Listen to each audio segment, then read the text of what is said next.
This is Lake Effect Radio.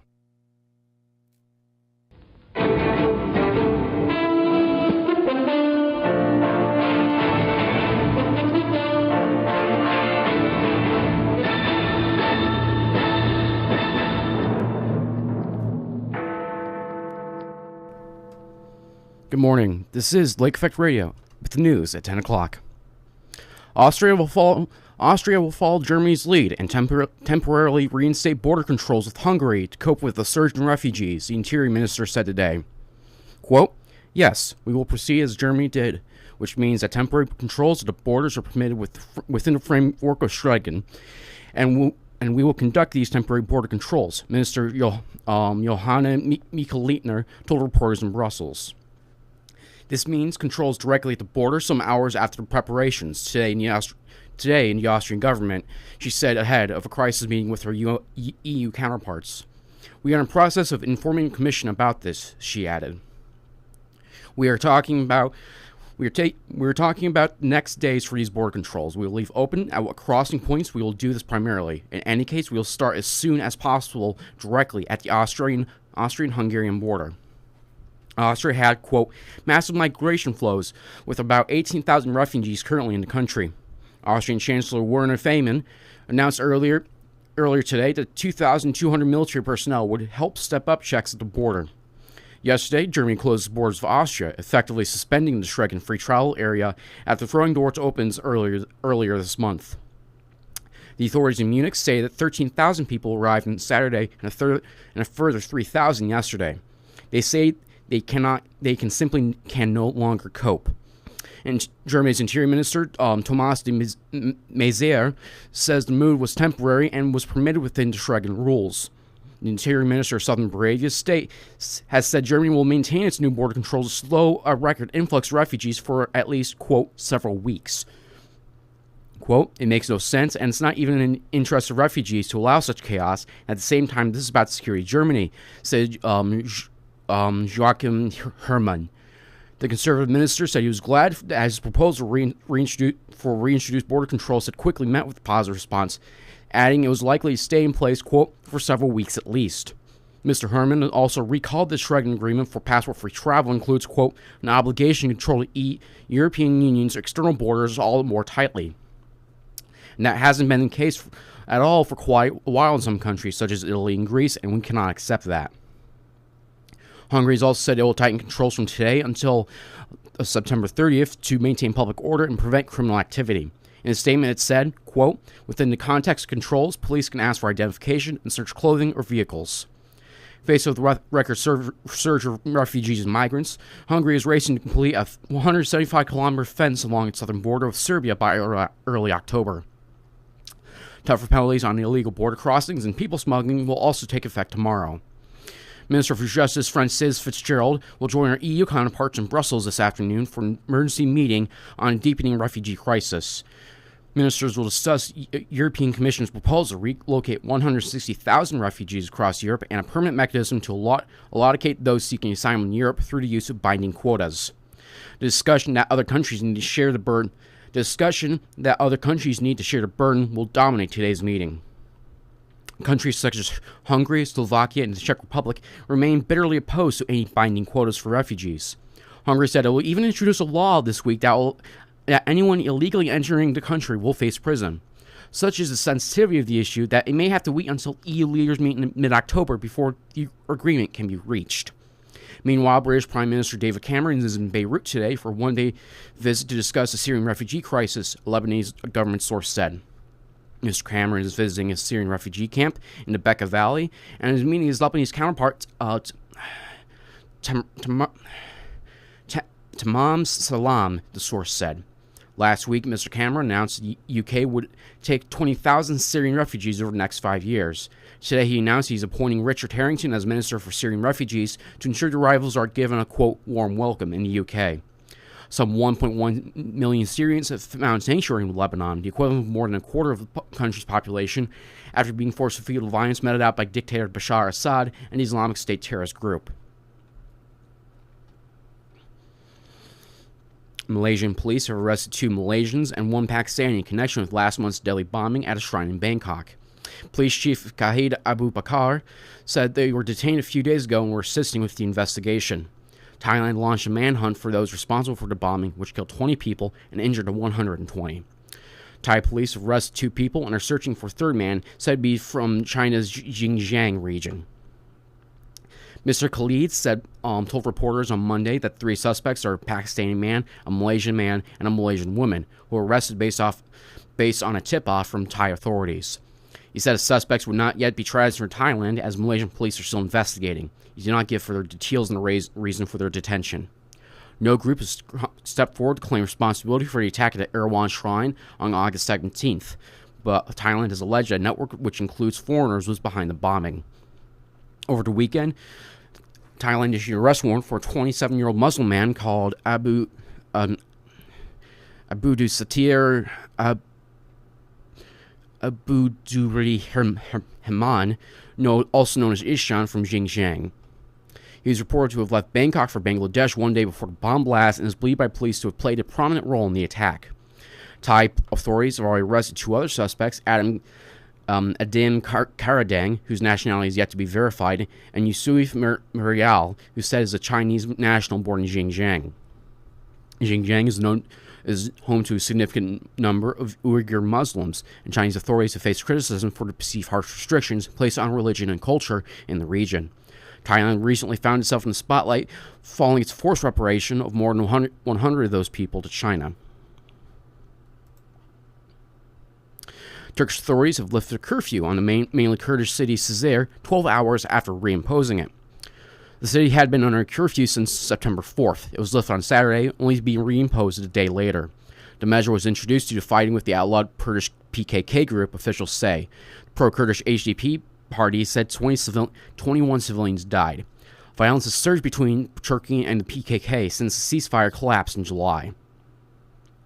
Over the weekend, HDP party leader Selahattin Demirtas urged a return to peace talks.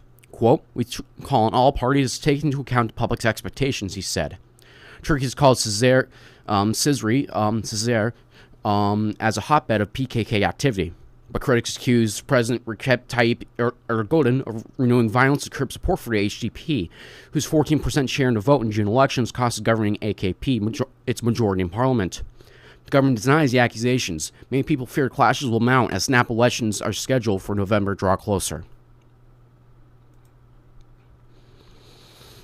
Australia's have a new prime minister after Tony Abbott was ousted as leader of the Liberal Party by cabinet minister Malcolm Turnbull. In the hastily arranged party leadership ballot, Mr. Abbott, who had been plagued by poor opinion polls, received 44 votes to Mr. Turnbull's 54. Liberal MPs also voted for Julie Bishop to remain as deputy leader of the party. Mr. Turnbull is expected to be sworn in after Mr. Abbott writes to the Governor General and resigns. Earlier Monday, at a press conference in Canberra, Mr. Turnbull said if Mr. Abbott remains as leader, the coalition government will lose the next election.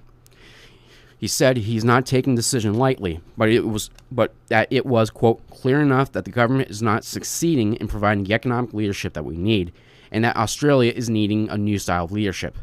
Mr. Turnbull will be Australia's 4th Prime Minister since 2013. Labour Prime Minister Julia Gillard was ousted by rival Kevin Rudd in a leadership election June 2013, months before a general election that Tony Abbott Liberal Party won. Ms. Gillard herself ousted Mr. Rudd as Prime Minister in 2010.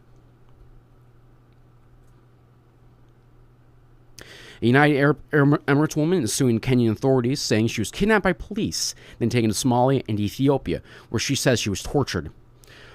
Camila Mohamedi Tueni says she was seized by Kenyan Special Police and accused of being an al-Qaeda agent while on a trip in Kenya in 2007.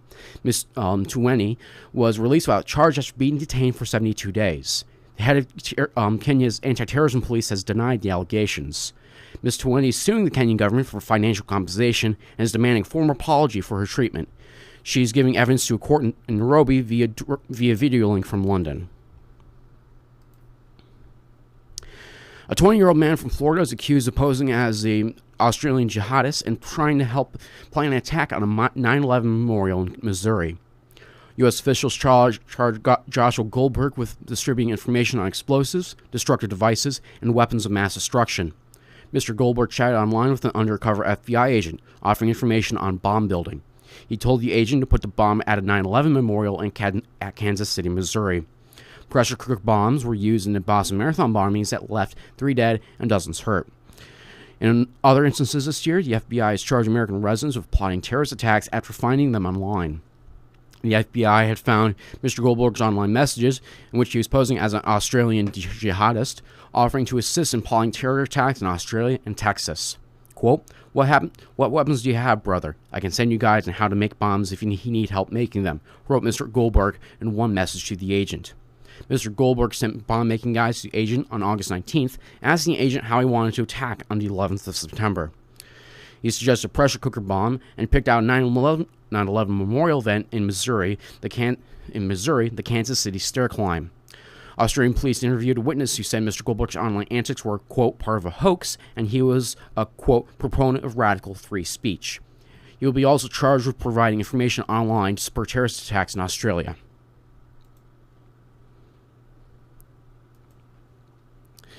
Colombia has said that 2 Venezuelan military jets entered its airspace without warning or authorization. Planes encroached into Colombian airspace twice on Saturday morning, according to the Defense Ministry. They reportedly flew over a border military area in the Alta Guajara region before returning to Venezuela. Colombian officials have demanded an explanation from Venezuela, which is yet to comment. Relations between the two countries have been tense recently. Quote, initially, Venezuelan military planes entered 1.8 miles into Colombian airspace, a statement from Colombia's Ministry of Defense said. The jets would then return to Venezuela and cross into Colombian airspace again, quote, flying over a military base in the La Flor region. The planes went 1.4 miles west of the border before flying back towards Casteles on Colombian-Venezuelan border, the statement added. On August 19th, Venezuela closed most crossings along the long, porous border with Colombia and launched a major anti-smuggling operation. More than 1,000 Colombians living across the border were expelled for alleged involvement in either smuggling gangs or paramilitary groups. Thousands of other Colombians fled, fearing reprisals. Colombian President Juan Manuel Santos criticized his Venezuelan counterpart's unilateral decision and recalled his ambassador to Caracas for consultations. Venezuelan President Nicolas Maduro reciprocated the gesture hours later. The Colombian and Venezuelan foreign ministers Maria Angela Holguin and Delcy Rodriguez met in Ecuador on Saturday to try to find a diplomatic solution to the crisis. A statement said the talks had gone well, paving the way for a summit between Mr. Santos and Mr. Maduro in the near future. Ms. Holguin said ahead of the meeting that Venezuela must agree to reunite hundreds of families separated by the border closure. Venezuela has reported major success in its anti-smuggling operations. It said its economy had been suffering with the activities of gangs that operated in the border zone. For many years, subsidized items from Venezuela, including cheap gasoline, have been sold for much higher prices in the Colombian side of the border.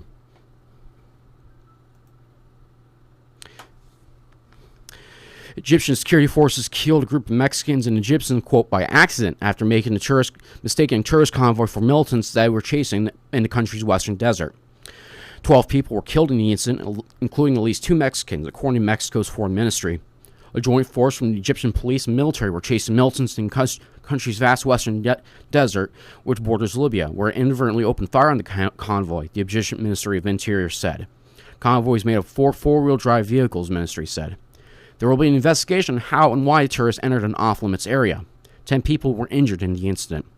Mexican President Enrique Peña Nieto condemned the attack, describing it as a tragic incident and demands a full investigation.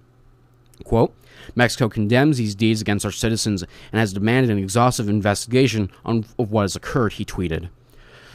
Egypt's tourism ministry spokesman today told state news agency MENA the convoy was at an off-limits area and was using unlicensed cars. The convoy was taking part in an unapproved safari, he said. Mexican ambassador Jorge Alvarez met with 5 Mexicans who were in stable condition in hospital, Mexico's foreign ministry said. Mexican ministry said a, quote, undetermined number of its country nationals have been attacked, and it was in the process identified the 2 who had been killed. Egypt is battling insurgency that gained pace after military ousted Islamist President Mohammed Morsi of the Muslim Brotherhood in mid-2013 after mass protests against his rule. The insurgency, mounted by Egyptian affiliates of the so-called Islamic State group, have killed hundreds of soldiers and police and have started to attack Western targets. Yesterday, the so-called Islamic State released a statement carried by its supporters on Twitter saying it had repelled an attack by the Egyptian military in the Western Desert.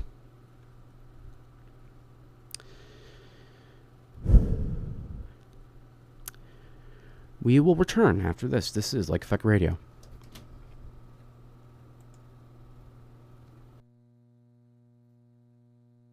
Lake Effect Radio! Check us out at twitter.com/Lake Effect Radio for upcoming events, interviews, and much, much more. Imagine the opportunity to be the first in your family to earn a degree. Gain knowledge that changes your life forever. Learn with faculty who share a common goal, your success. Experience Lakeland Community College. Apply your skills to make a difference every day. A Lakeland education is accessible and affordable. Credits easily transferred. Lakeland Community College. Opportunity starts here. Library display case Beyond the Books, Technology in the Library, August 24th through September 28th. In the library, did you know you could borrow an iPad in the Lakeland's library? The library also has headphones, laptops, Kindles, and a high-tech collaboration space. It's perfect for group studies. The library is located at the 3rd floor C building, C3051. Stop by and see everything we offer. For more information on a library display case, please call 440-525-7424.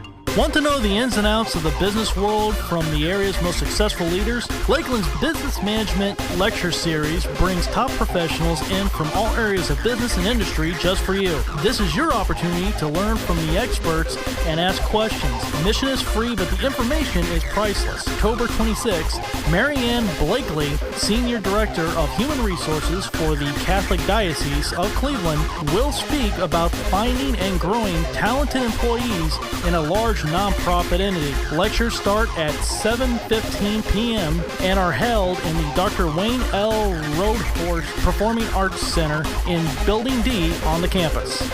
Be sure to watch us live on www.livestream.com/lakeeffect. Library Workshop, first year experience, annotated bibliography help. Monday, September 21st, 2015, from 12:30 to 1:15 in the Library Instruction Room C3051H on the 3rd floor of the C building. Are you taking first year experience 1000? Need some extra help with your annotated bibliography assignment? Drop in any time between 12:30 and 1:15 for some personalized help from a librarian. Free workshop. Space is limited, so register today. Go to My Lakeland, then the Student tab, schedule it, College Success Workshops. For additional information, please call 440-525-7425. Hey Lakeland students, pick up the latest issue of the Lakelander student newspaper to stay up to date with what's happening around campus. The Lakelander will keep you informed and entertained with all the latest campus news, music reviews, political commentary, and everything in between. You're listening to the magnificent, fantastic Lake Effect Radio Live.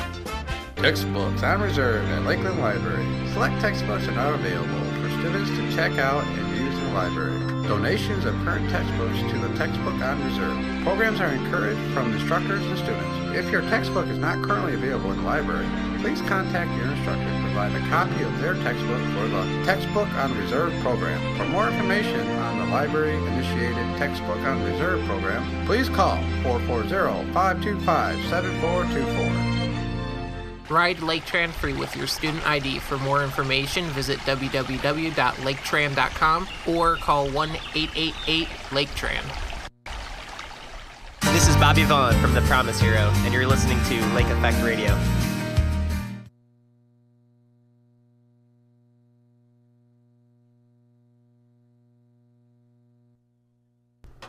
Hello, this is Lake Effect Radio, and here again with news more news at 10 o'clock. The sibling of an aspiring Akron rapper is now charged in his brother's stabbing death. Ivory Thomas II, 25, is accused of fatally stabbing his brother, Dion Thomas, who went by his stage name Don Bio. Authorities dropped aggravated murder charges against Anthony Teague Jr., 21, who was arrested Friday. Teague was released from some county jail on Saturday after a charge was officially dismissed. Investigators filed the murder charge against Ivory Thomas, who was scheduled to make his first appearance Monday in Akron Municipal Court. Akron police now believe that the Thomas brothers got into a fight inside their home on the 900 block of Palmetto Avenue. Ivory Thomas stabbed his brother several times in the face and neck, according to court records. Dion Thomas, 20, died from a stab wound to the neck, the Summit County medical examiner ruled. A woman called 911 about 12:45 Friday from the home and told dispatchers that Dion Thomas was stabbed. Quote, "He's hurt real bad," the woman says in recording, later adding, quote, "I don't know what happened. He just got stabbed." Dion Thomas died at Akron City Hospital about 45 minutes after police found him on the front lawn of his home. Dion had several music videos posted to YouTube. He recorded at Central 8 Studios on Grant Street. Family members said he had 2 children, including an infant son. Teague was among the dozens of neighbors, friends, and relatives that stood outside the crime scene Friday as detectives collected evidence from the home. Teague praised Dion Thomas Friday, calling him a good person and a talented rapper. Quote, "He's been rapping since he was a little kid," said Teague, who identified himself as a family member. "He was the best. He was a good dude. Make sure you put that in there." Well, for his sake, we did. And for the final news story for today, U.S. Marshals on Monday morning captured a Cleveland man who escaped from city jail late last month. Daryl Smith, 60, was taken into custody without incident about 8 a.m. after marshals tracked him down to a home on East 102nd Street near Colonial Avenue. Smith had been on the run since August 26 when he disappeared from the Cleveland House of Corrections in Highland Hills. Quote, "He's a good violent fugitive, get off the streets," U.S. Marshal Pete Elliott said. Quote, "It was really good police work on our guys' part." Smith was serving time for aggravated menacing stemming from a domestic dispute. Smith walked out of the jail through an unsecured door, according to U.S. Marshals. And now we will have for you the weather.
And now the weather for today. Now the weather for Kirtland, Ohio for the next several days. Today, sunny, high 73. West wind about 11 miles per hour. Tonight, mostly clear, low 65. Southwest wind 6 to 8 miles per hour. Tuesday, sunny, high 78. Southwest wind around 7 miles per hour. Tuesday night, mostly clear with a low of 58. South wind 3 to 5 miles per hour. Wednesday, sunny, high near 81. Southwest wind 3 to 5 miles per hour. Wednesday night, mostly clear with a low around 59. And for further up this week, there is a chance of precipitation from showers and thunderstorms from Friday night to Saturday night. So if you have anything planned this Saturday, that might not be a necessarily good time to have anything planned outside. If you can reschedule those things or adjust them. Now we'll conclude the weather for here in Kirtland and my day here. And migrant crisis does seem to be a bit unfolding. I am personally, I'm wondering what the individuals in Brussels are going to be doing. I think this is the first time in a long time that anyone has reinstated border controls in the European Union. So that is quite serious if you think about it. And there has been some speculation, at least on Germany's side, that the timing could have been intentional because of this meeting that's been scheduled for today in Brussels. We're probably discussing the matters right now as this would be 5 hours ahead. So as it is approaching 4 o'clock over in Brussels on European summertime. Yeah. So hopefully by the time they can agree on something, because it does not look good. I also read earlier today, I did not share the article with you, but several individuals had drowned off of the coast of Greece, including children. There's actually someone, while I'm at it here, there's actually someone who goes by the pseudonym Samir Al-Mufti. You can look this up on BBC's website if you are so inclined. Apparently makes YouTube videos. He made a lot of YouTube videos that sort of satirize Assad of Syria. But recently he just uploaded a video about it's basically a parody. I don't know if I would call it a appreciative parody of Mario. Certainly not appreciative of the migrant situation. I have yet to watch it myself, but I will say the idea behind it is sort of interesting. So yeah, if you want to see Mario have to smuggle himself into having to deal with human traffickers, trying to get to Europe, and that might possibly end his own demise with no one else to save him, that might be something you might want to watch. Yeah. Not a good day today. Not a good day. As for everyone here at Lakeland, I hope you have a good day. I know I'm certainly going to be aiming for that. Stay tuned. This is Lake Effect Radio.